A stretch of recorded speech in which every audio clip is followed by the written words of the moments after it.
SAfm, South Africa's news and information leader.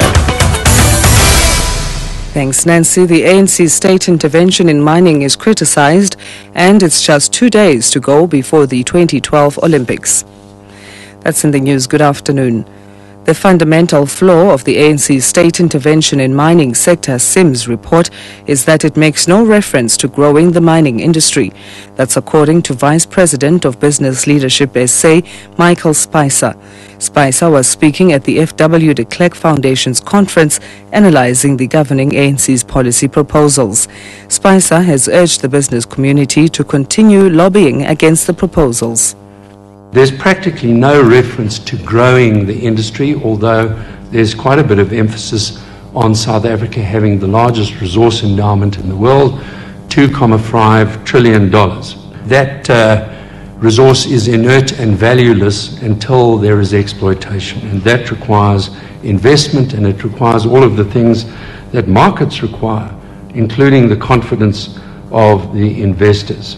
Is that it misconceives entirely the animating force of not just the mining industry, but all industry.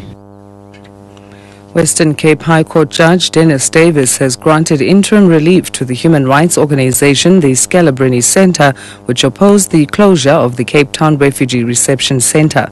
In his judgment, Davis says there was not sufficient consultation with role players by the Department of Home Affairs before the decision was taken to close the centre. Vanessa Puna reports. Judge Davis has made an interim order for the refugee centre to remain open and operational, pending a final order in the matter.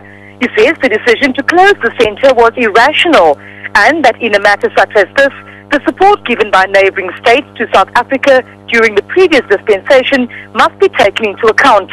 Scalabrini spokesperson Rebecca Chennels says they are satisfied with the judgment. She says it confirms their contention that the decision to close the office was flawed. Vanessa Puna, SABC News, Cape Town. Accused number 1 in the Boeramach treason trial, Mike du Toit, has been labelled as the planner at Boeramach meetings. Judge Eben Jordan summarised the state's case against du Toit. He and 19 other men face 42 charges relating to plans to overthrow the government. The state alleged that du Toit was the main author of Document 12, the blueprint of the coup. The judge referred to the Boeramach's plan to take over the SABC and to declare martial law in the country. Malagasy leader Andrei Rajoelina and the man he ousted in a military-backed coup in 2009, Marc Ravalomanana, are to meet today in the Seychelles. As chair of the SADC Troika on politics, defense and security, President Jacob Zuma is among the regional leaders facilitating the meeting. Tulasizwe Simelane reports. The meeting is expected to deal with differences between the two leaders over the implementation of a roadmap to political normalcy and elections signed last September by 10 of the 11 political players in Madagascar. A key stumbling block has been the Rajoelina government's reluctance to allow Ravalomanana's return to the country as provided for in the roadmap. There's also been contention over a new electoral law that has the potential to bar Ravalomanana from taking part in the next election, as he's been convicted in absentia for the killing of protesters by his presidential guard shortly before he was ousted in 2009. Tulasizwe Simelane, SABC News. Overseas, with just 2 days to go before the 2012 London Olympics, the Olympic mood has truly gripped the United Kingdom's capital city.